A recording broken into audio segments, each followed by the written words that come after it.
Hey guys, this is another fun edition of Unger the Radar, and I'm your host, Randy Unger, and this is the show where we talk all things film. Thanks for joining us today. I also want to welcome filmmaker, writer, director, producer, Mr. John Martoccia. How are you, sir? Doing good, thank you. Yeah. So I know you have created two very interesting films. First one is Vito Bonifaci, and the other is Death of a Tree. Can you tell the viewers a little bit about each of these films? Well, Vito Bonifaci is it's a fictional story, and I developed a character, a fictional character, Vito Bonifaci, and my objective was to use this character to essentially teach people about the faith of the Catholic Church. Right. So I developed a fictional movie with a fictional character, essentially because in the Catholic Church there's a real problem with catechesis. Mm-hmm. So I thought this film would be a great way to catechize children as well as adults. Catechize is to explain the doctrine of the church to people. So I developed this character Vito, and through this storyline, it's sort of didactic. It's a didactic type of film intentionally. Okay. But that's essentially what Vito Bonifaci is about. He has a near-death experience, and he has an awakening, and he's confronting death. Mm-hmm.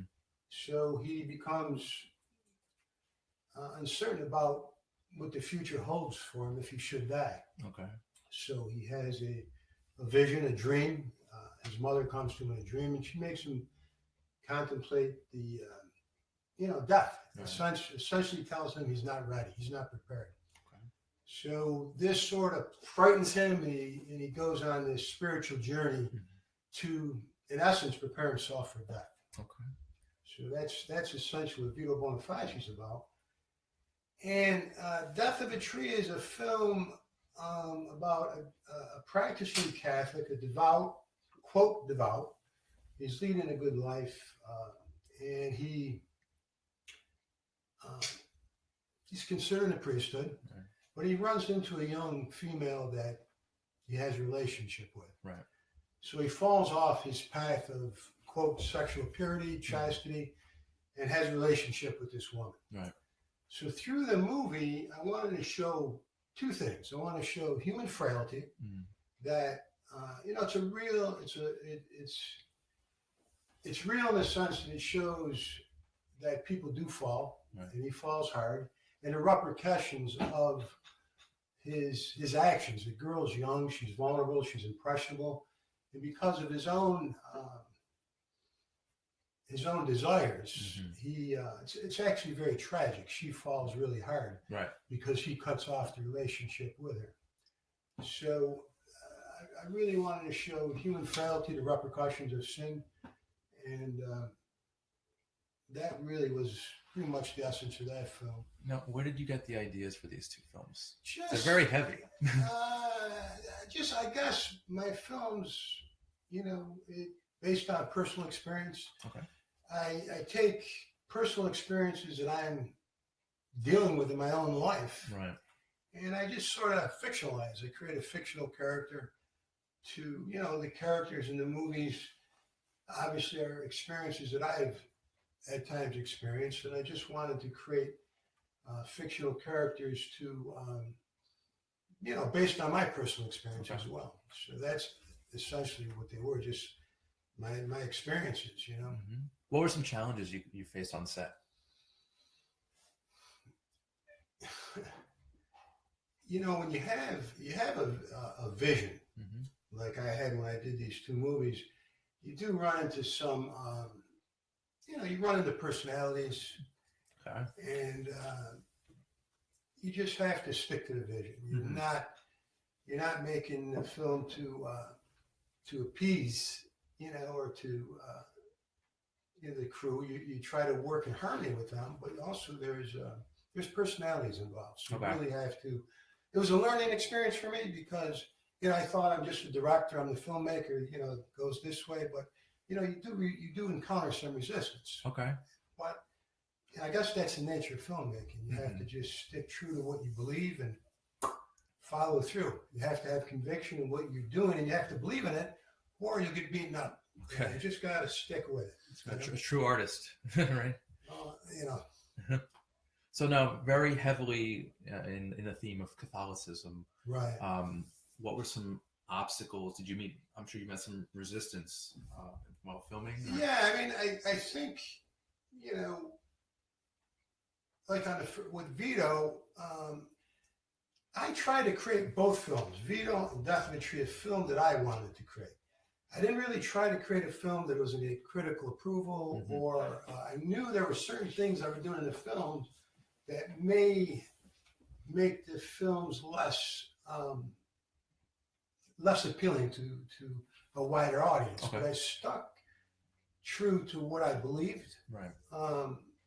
And the obstacles with Catholicism, when you're doing a Catholic film, you have a responsibility to be true to the truth, mm-hmm. because it can be quite scandalous if you're going to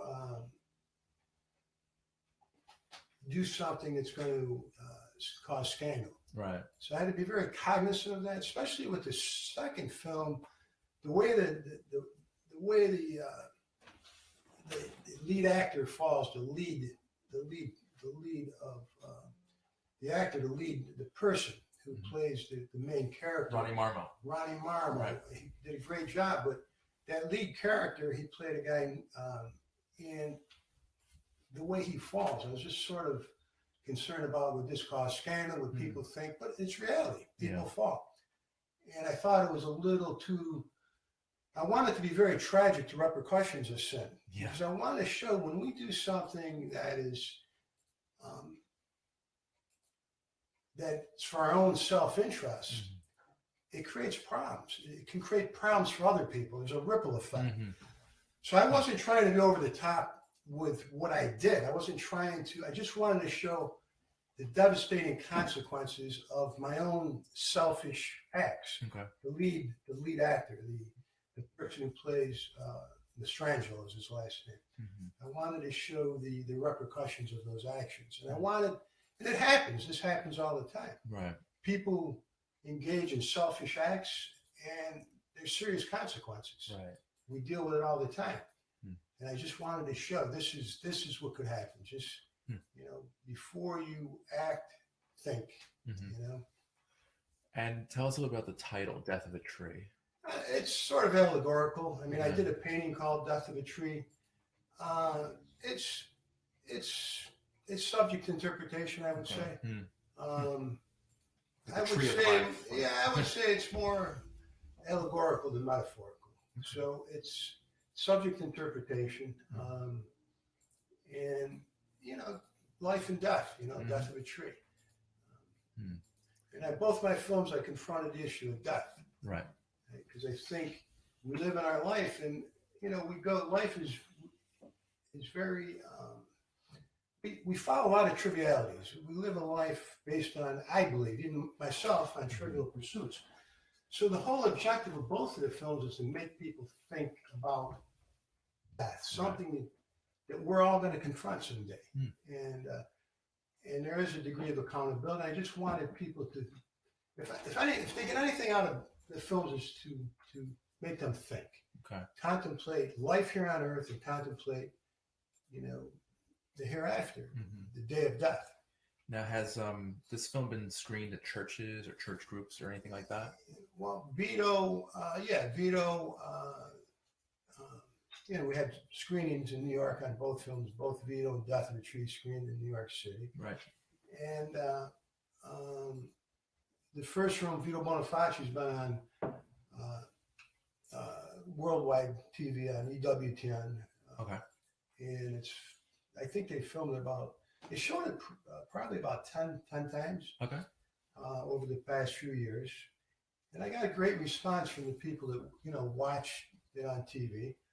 Death of a Tree, I screened it in New York, and since then it's just sort of,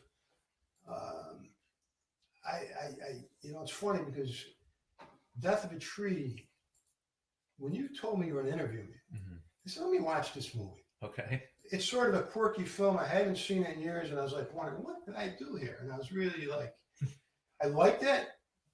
I was ambivalent. It screened, and during the screening, the question and answers, a lot of very, very positive feedback. Sure. When I watched it just a few days ago, I really became very, very pleased for the full conviction. I'm very glad that I did what I did. Great. Because I did what I wanted to do. Right. And it's aged well. And it's actually motivated me to really get kicking on the third film. Oh, good. Just the recent viewing. Okay. I really wanted to get involved in the third film after seeing Death of a Tree. I went through some problems after Death of a Tree, some personal issues. So It was a very difficult film for me to watch. Okay.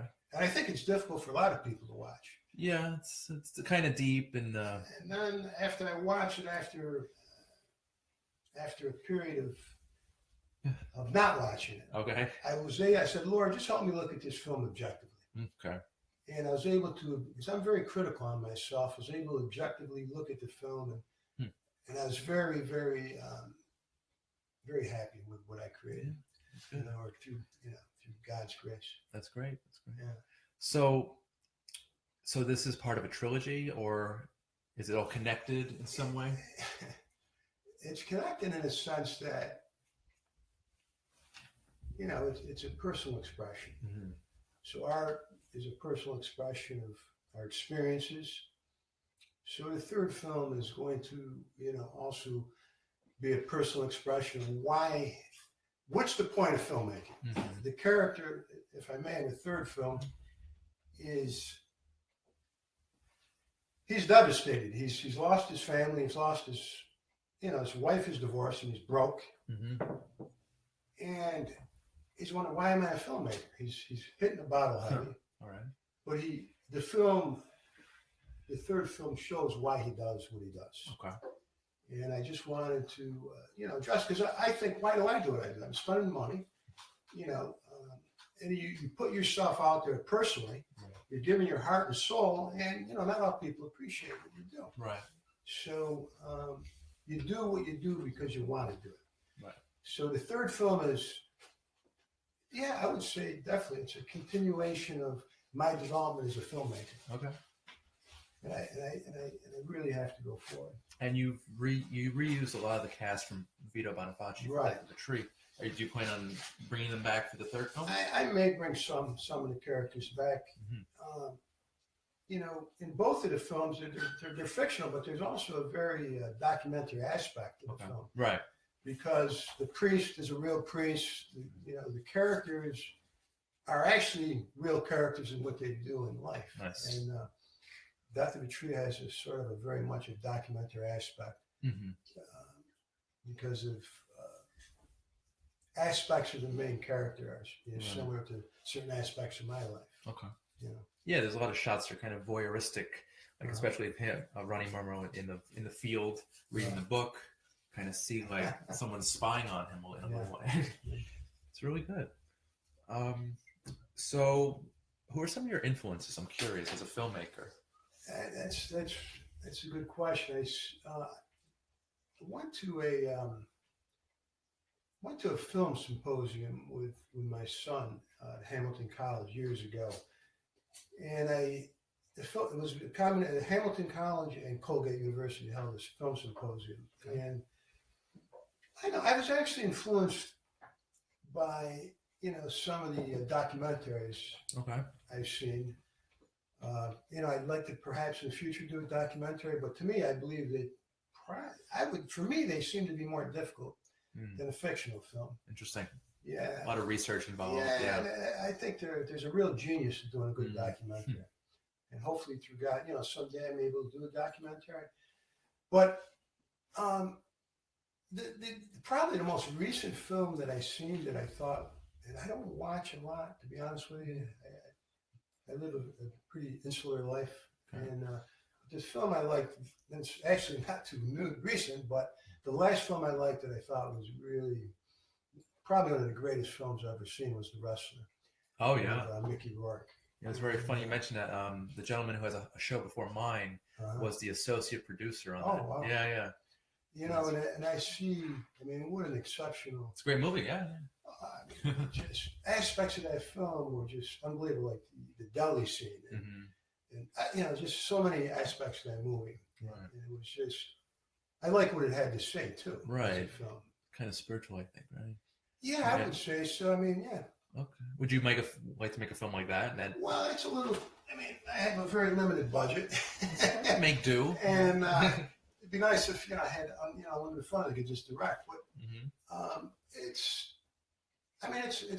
reminds me of it's not a Hollywood film in a pure sense. It has an independent film. Right. It's independent, but it's a high-end independent film. Right. I guess it probably cost like $50 million, or it was quite a bit. Yeah. But relative to Hollywood standards, that's not a lot of money. But that'd be great if you did what that director did. I really did. Yeah, if you did a movie like that, that'd be amazing. Yeah, we'll see that. So, anything else on the pipeline? Anything you're working on? Just trying to pay my bills. I run a business to pay the bills. Right. And, back and forth all the time to Manhattan. Okay. In business. And I'm just trying to pay the bills. I haven't put together enough money to do a third film. Okay. I think I should be able to do it relatively soon. Yeah, maybe Kickstarter, GoFundMe. It would be a great.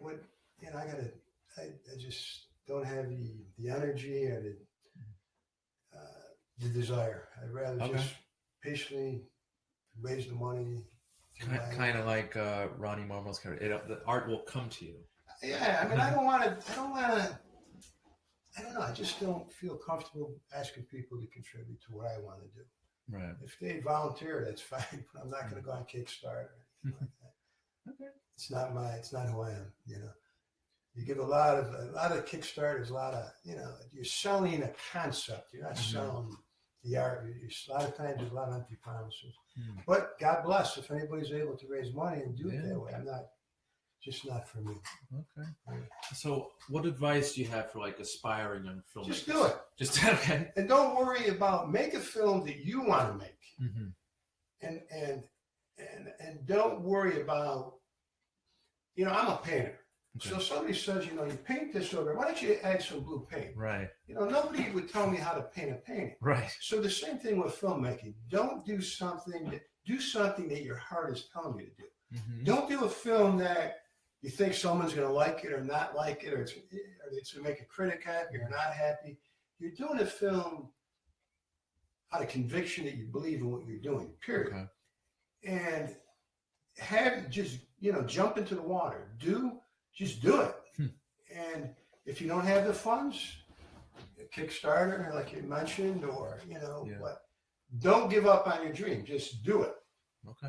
It's simple advice, but too many people have these dreams, and they're laying on their deathbed. They go, "I wish I did this. I wish I could have did this." But just believe in what you want to do, and just do it. Nice. Redundant. Just do it. Just do it. Just do it. Hey, Nike. Just do it.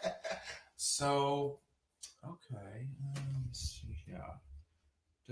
So, are there any actors or other filmmakers that you'd like to collaborate with?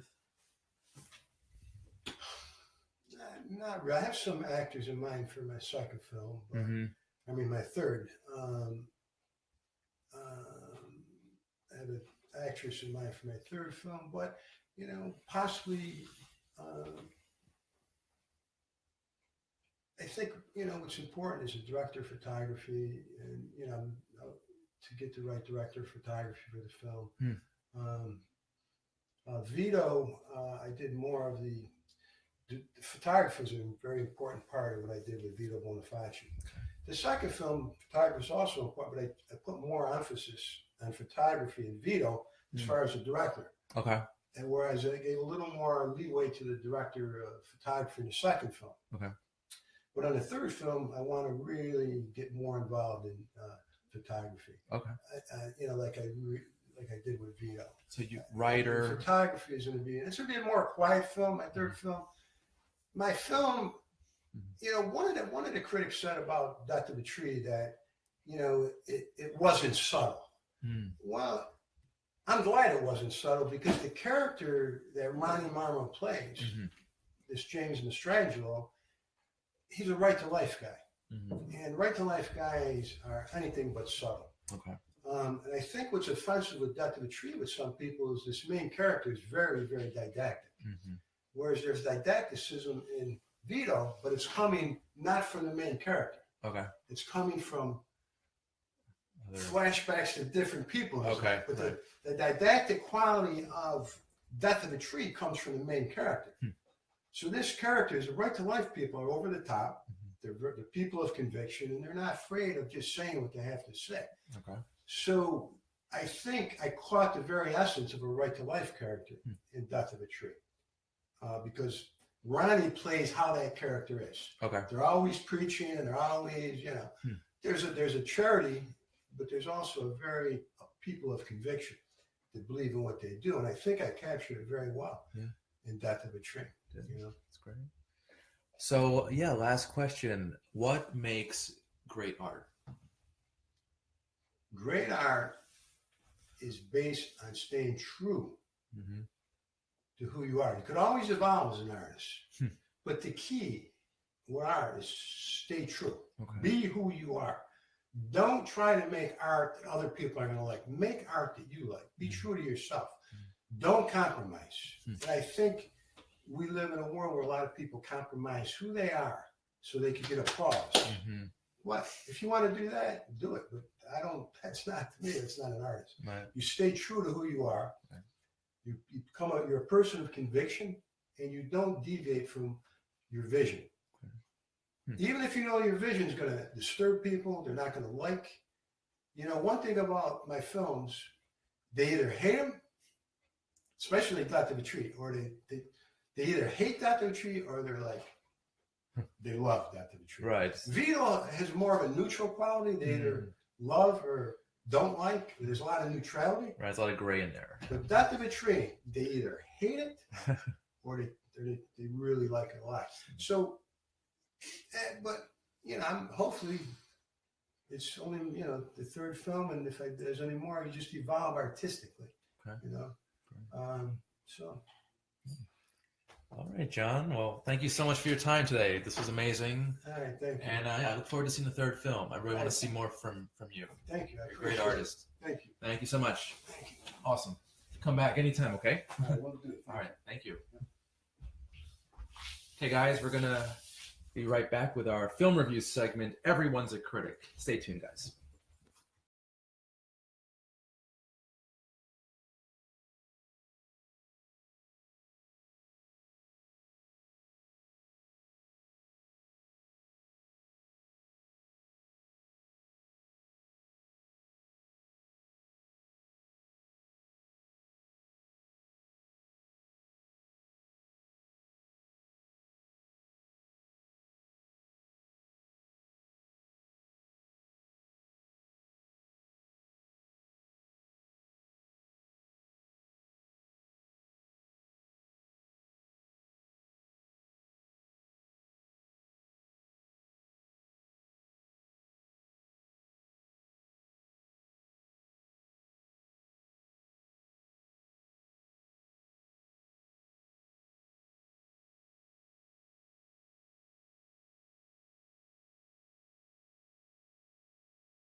And we are back. Welcome back, guys. I'm Randy Younger. This is Under the Radar.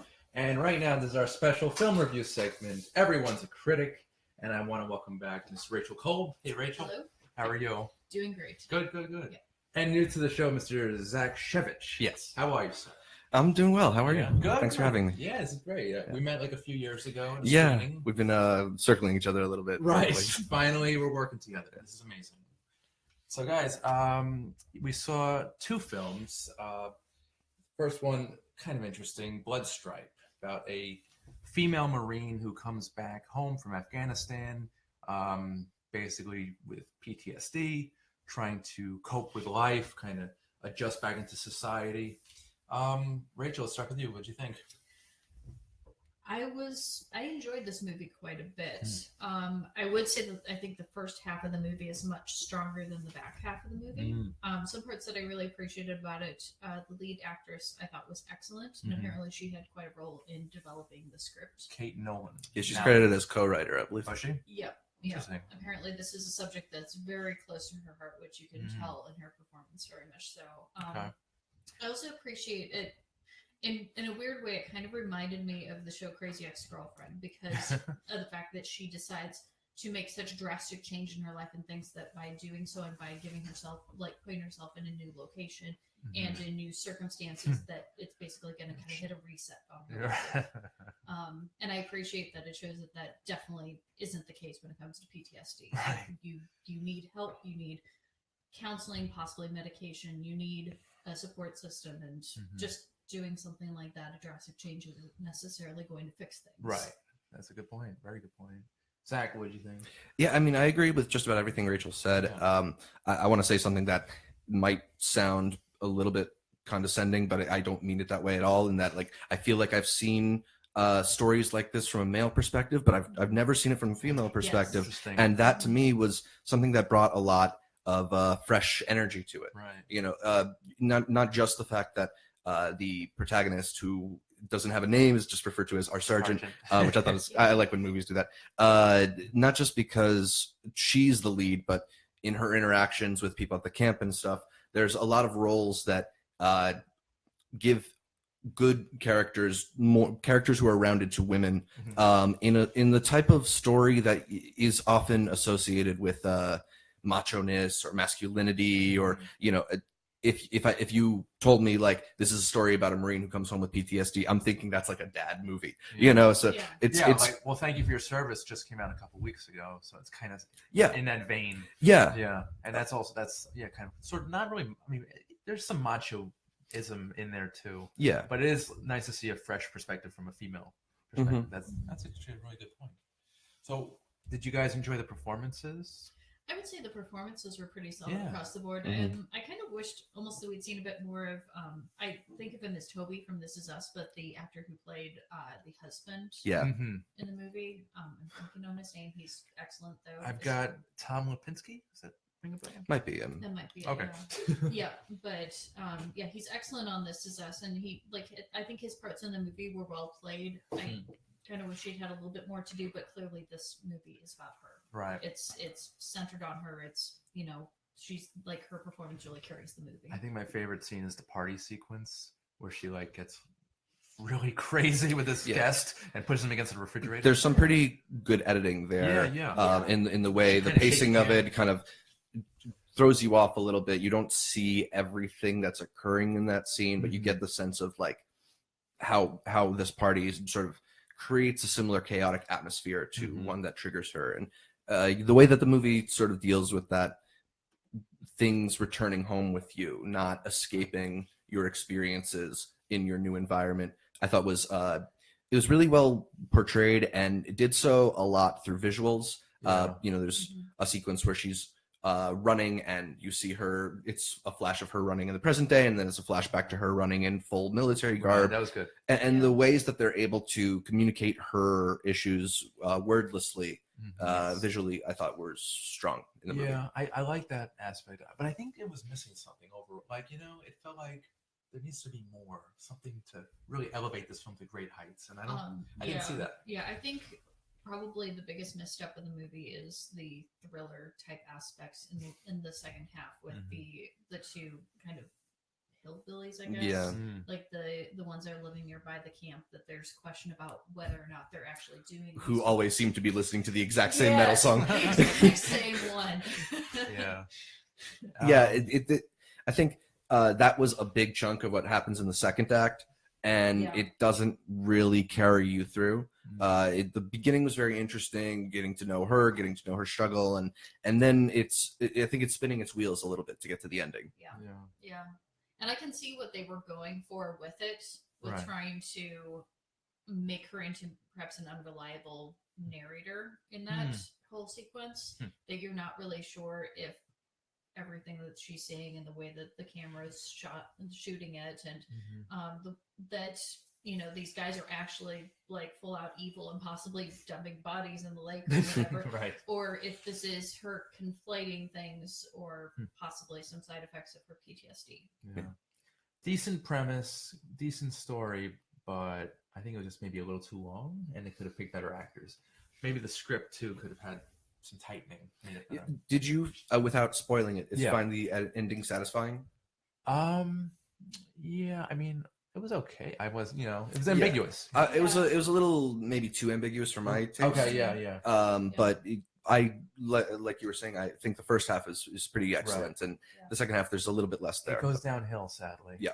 Yeah. I still think it's if you're interested in the subject, it's a worthwhile watch. Oh, like definitely. if you know someone with PTSD, then this is a great film to like kind of give you a little education in that field, I think. Yeah. But like I said, thank you for your service. I think a lot better than this. A much better film. We'll have to catch up with that. Yeah. So final thoughts on Bloodstripe? See it? Don't see it? Definitely see it.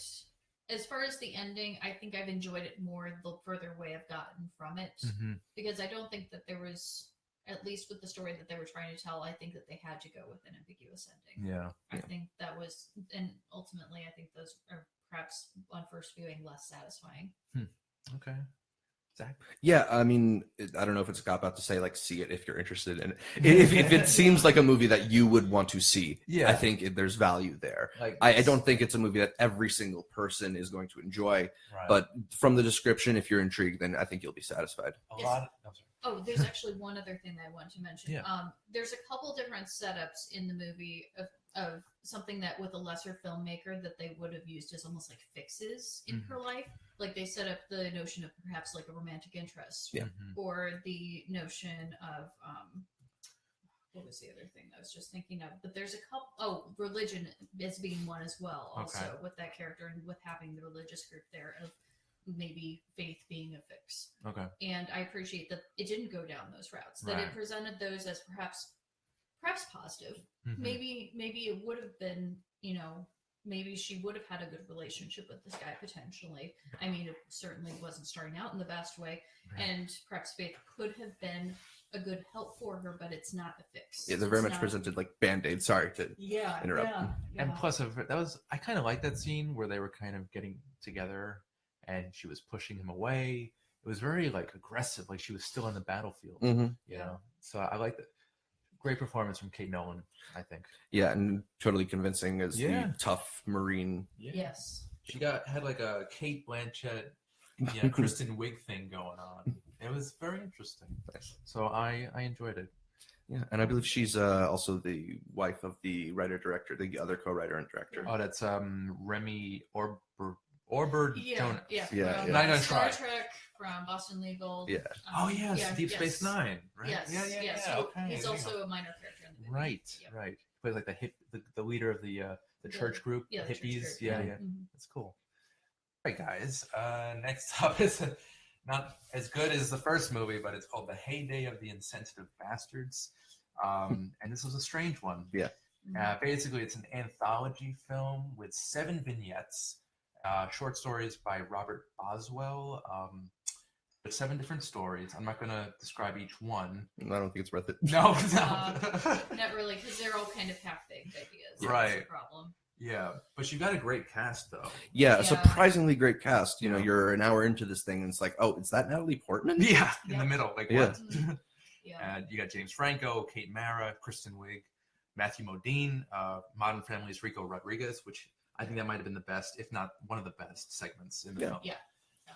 where he plays a kid who's getting bullied and he kind of overcomes the odds, and really nice. That's probably the most complete of all the stories. Yeah. I mean, one thing I'd say is that this is a film, like you said, anthology. There's 7 segments. And I don't know if I'd pull any of these segments out and say they worked as a short film, maybe aside from the Rico Rodriguez one. Yeah, there were a few that worked. The one with the sisters, Kate Mara and Amber Tamblyn. Yeah, but that one also ends. Yeah. But all good actors in this. Yeah, they're good actors, but there's only so much you can do with material that's so vague and so airy. I thought the tone of the movie kind of did it a disservice because it was all over the place. And some points it feels light and then it gets heavy, and there was just no consistency and no rhythm as a viewer that you could get into. Like I was waiting at the last vignette. Like, is this going to make sense? Is this going to connect in any way? No. Not at all. Yeah, and that's what was the biggest problem with this movie. Should we mention? Do you know the story of its creation at all? Robert Boswell. Well, not that aspect specifically, but so this was when James Franco was teaching a course at UCLA. He got his film students to make these different short films that were then strung together. So this is a very like strung together project. Right. People often talk about bad films as being student films. This is literally a student film. Right. It's just a bunch of students. This is a portfolio for a college student. And like there's some decent cinematography, there's some decent performances, but I don't think this is anybody's best work here. No, unfortunately. Yeah. Even Natalie Portman, I mean, she's a great actress, she's an Oscar winner, but she has a nothing part. They just threw her in for marketing purposes. See this movie because she's in it, and Franco too. Yeah, I mean, it felt like a much sadder version of those Valentine's Day movies where they have 10 stories going on and all of them are half-baked, and there's a bunch of famous people in it for some reason, even though their parts aren't that good. Was that the Love Actually? That kind of the ones that are like Gary Marshall. He did all the holiday ones. Right. Yeah, New Year's Eve, Valentine's Day. Unfortunate. So such a strange movie. What do you take away from it? There's a dead dog in the last one, and that's automatically kind of a disqualifier for me. If you're going to do a dead dog, you got to know what you're doing. Nice. And if I were to recommend something instead of this, I would recommend The 10, which I think is an underrated anthology comedy. It's some segments are better than others, but it's definitely any one of the segments in this are better than the whole of the Heyday of Inglourious Bastards. Gotcha. Yeah, there was a film nominated for Best Foreign Language at the Oscars a few years ago called Wild Tales. It's another great anthology comedy. All the segments work better than all the segments in this, so there are other ones you can go to other than this film. There's really not a whole lot I take away from. I feel like this is, if you're a James Franco completist, or a Kristen Wiig completist. She was fun. She was pretty fun. That was an interesting one. But like I said, Rico Rodriguez is definitely the best in my opinion. All right, guys, moving right along. What have you seen, and what are you looking forward to see? Zach, I'll start with you. Well, there's plenty, coming out soon that I'm excited for. But as far as the ones that I've seen, 3 Billboards Outside Ebbing, Missouri. Yes. That's one that I believe is now out in New York and LA. I think it came out Friday. So it's the latest from writer-director Martin McDonagh, who's a playwright turned filmmaker. He did In Bruges. He did 7 Psychopaths. This one's got a really great cast with Woody Harrelson, Frances McDormand, Sam Rockwell, Peter Dinklage. And I thought this film was excellent. Yeah. It tells a story of one woman's response to a police department not solving the case of a grisly murder of her daughter, and the way that it puts these characters against each other and explores morality and not letting you take sides quite as easily as a lot of lesser films I think would. I think is really, really interesting the way it tries to bring you deeper into the characters.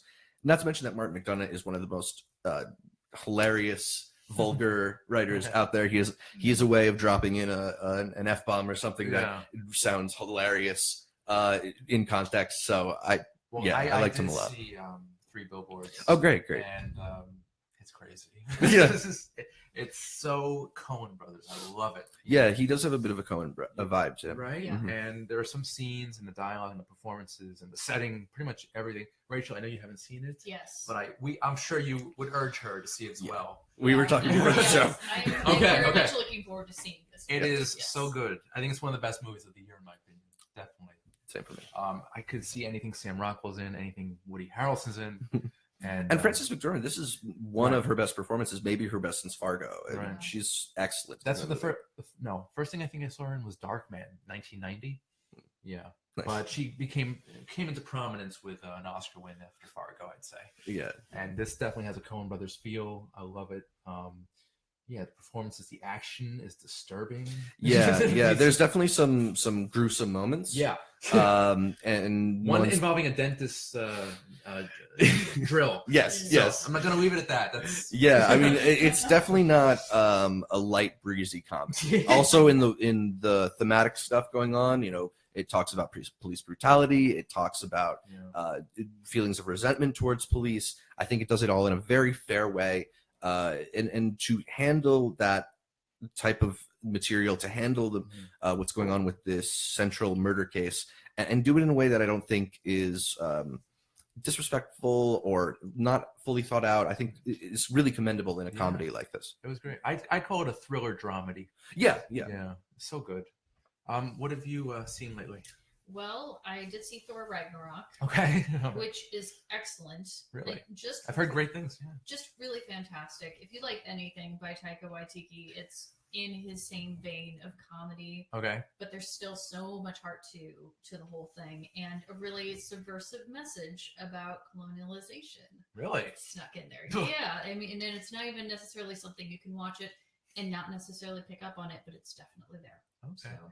And I would only see it for Jeff Goldblum. Oh, he steals every scene. I'm sure he does. He's amazing. Yeah, no, he's fantastic. Great. If anything, like there's a great sequence juxtaposing his character to Willy Wonka that is wonderful and hilarious. All right. And if you aren't familiar with Taika Waititi's work, definitely check out last year's Hunt for the Wilder People. It's excellent.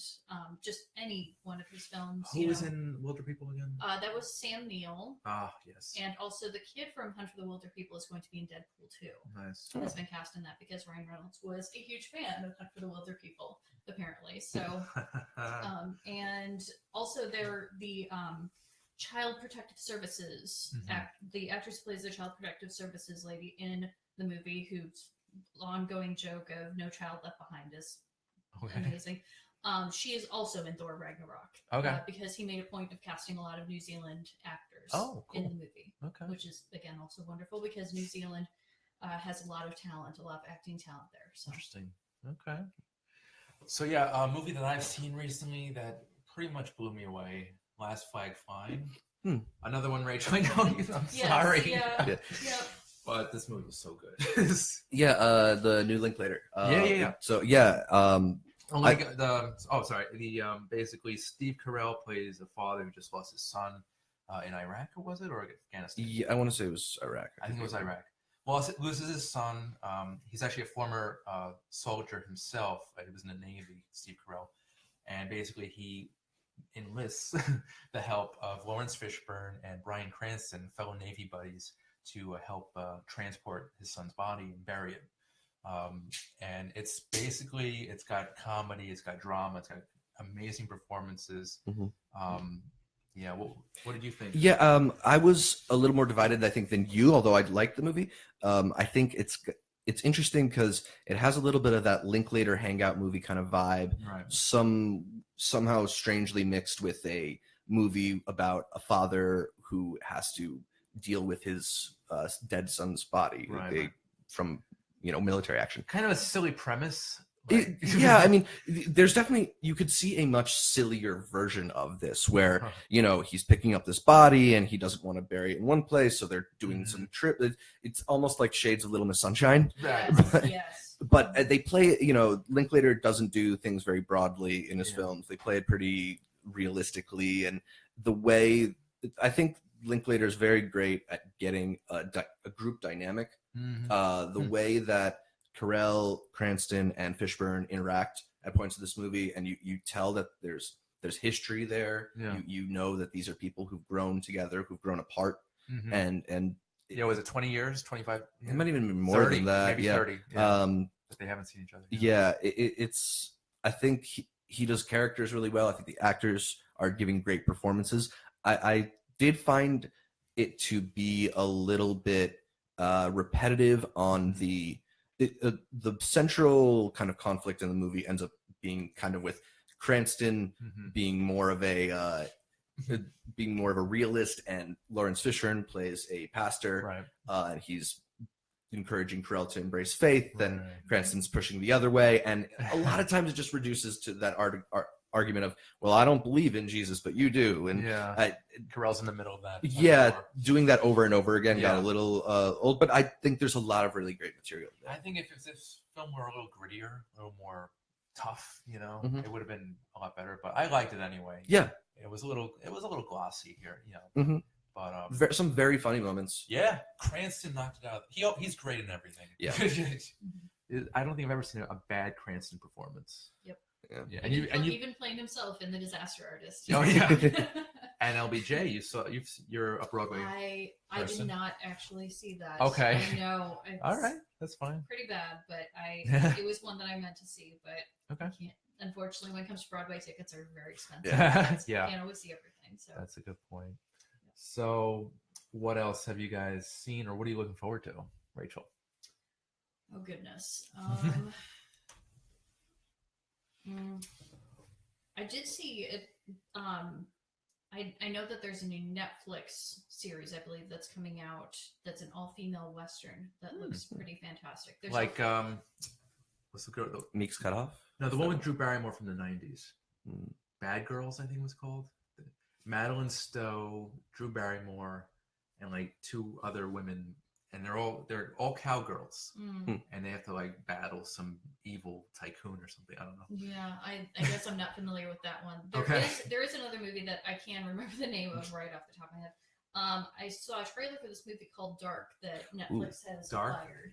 That looks really interesting. Looks like kind of a mix of it and Stranger Things with time travel. Yeah, I believe it's German. Dark. So there have been a lot of people posting is this the new Stranger Things? But it seems like more twisted than that. It seems like the way that Stranger Things, while it has darker elements, could reasonably be watched by children. Yeah. From the trailers, I don't think Dark is going to be a kid's story, even though there's some kids in it. Yeah, it looks a bit Primer-ish too. Yeah. I think it looks cool. Primer. Oh, Primer. Okay. Well, I will look for that. I'll have to watch a trailer for that. Yeah. There's a lot of trailers out there these days. Game Night as well. I just saw the trailer for Game Night the other day. Game Night, right. That's the new one with Rachel McAdams, Jason Bateman. It's just an incredible cast for it. Nice. Kyle Chandler, and it's basically a bunch of couples getting together for their game night, and they decide to take it up a notch and do a sort of pseudo murder mystery, but it's one of them getting kidnapped. Okay. And things go sideways and get really dark really quick. It kind of looks a lot like Date Night, actually, with Carell and Tina Fey. Okay. Cool. Nice. Yeah. Also kind of like Office Christmas Party, that kind of vein. Yeah, that's sort of vein, yeah. All right. They always use the SNL cast in these types of movies. I mean, there's other comedic actors out there. Yeah, but a lot of them are on the way up. And... Yeah. SNL is like the springboard, apparently. Yeah. So, how about we could deviate a little bit into TV? What have you guys seen other than the obvious Stranger Things? Yes. Yeah, it feels like everybody's seen Stranger Things at this point. Yes. I mean, I've kind of given up on it. I've only seen like the first 3 episodes, to be honest. Oh, really? Yeah. First season or second? First. I can't get into it. I don't know. I don't know if I got hooked on it until maybe 4 or 5. Oh, okay. So it might be worth trying a little more, but I also don't know if I want to say, like, you have to watch 4 hours to decide if you like this. Yeah. Right. Well, I mean, I'm obsessed with Spielberg, so I don't know why I wouldn't like it. Yeah. So. Yeah, TV-wise, my addiction and my pushing this on everyone I know is Crazy Ex-Girlfriend, especially after this week's episode. They are on their 3rd season now. Every year at the CW, I hope and pray that they will get renewed for another season, and they keep hanging on, and I'm so happy that they do, because especially this week's episode, they did something big, and they have earned it. They have earned it emotionally. They've earned it with those characters. Now, for people who aren't familiar with the show, what's the premise? The premise of the first season is that we have our character, Rebecca Bunch, who is played by Rachel Bloom, who's also a co-creator of the show. Okay. She is a successful lawyer in New York City, making a lot of money, should be happy, but is very depressed, has a lot of mental health issues. She runs into her ex-boyfriend from middle school theater camp on the street in New York, has a moment of feeling happy inside, and decides to move out to West Covina, California, where he lives, get a job out there, and continue to pretend that she has not moved to West Covina, California because of her middle school theater camp ex-boyfriend. So she's a stalker, to say the least. Yes, but it goes more deep than that, though. Okay, Like, yes. that's what's cool about it. Like, it has that very reductive title, Crazy Ex-Girlfriend, and then it really mines that and brings depth to not just her, but all the characters around her. Okay. I finished the second season. I haven't caught up recently, but I've heard great things about this week's episode. Is Netflix or first 2 seasons? Yeah. Excellent. Good to know. Yeah, and just there's a lot of good shows on TV, but I don't know if there's even any other musicals on TV, and it's a very good one. So it just, if that's something that you're interested in, if you like musical theater or if you like comedy musicals, it's a great is it like vehicle for that. Is it that it's much smarter than Glee. Oh, so good, much good. smarter and has an emotional intelligence that Ryan Murphy can't touch. And the songs are original. The songs are all original. Yeah. Cool. A show that I've enjoyed a lot more than I thought I would. It's another Netflix show. Is Big Mouth. It's a new animated one with I think Nick Kroll and a former Family Guy writer co-created it. Oh, cool. It's got the voices of John Mulaney, Jesse Klein, Maya Rudolph, and Fred Armisen, and Jordan Peele. Is it like the BoJack Horseman type? Not really. So I was kind of hesitant at first. Just being somewhat familiar with Nick Kroll as a sometimes crass comedian, I was a little bit worried that this would just be a show of teenage boys getting horny and not knowing what to do with that. Instead, it's a much more nuanced look at the experience of puberty, at the experience of not knowing what's going on with your feelings, emotions, and your body. And it's animated? It's animated. And so because it's animated, they're able to go to some like really crass, disgusting places, but places they earn from the context of the story. I mean, like, they make a joke about this, but it would be probably child pornography if they were doing this not animated. Yeah, with child actors and everything. Yeah. So it's serious for the most part? No. It's a comedy. Oh, it's comedy. It's a comedy, but it is smart. It's not just jokes about being not knowing what to do with your emotions and having the sexual energy at 13 or whatever. It really gets into the dynamics of how certain people grow faster than others, how certain people feel confident faster than others, how these interactions end up sort of like, we put as children, we put a lot of weight onto certain interactions which are so meaningless, and I think it does a good job of not belittling the characters and really just depicting that situation for what it felt like, for me at least. Okay. Kind of a good child, a puberty movie, kind of growing. There was some scenes in Squid and the Whale.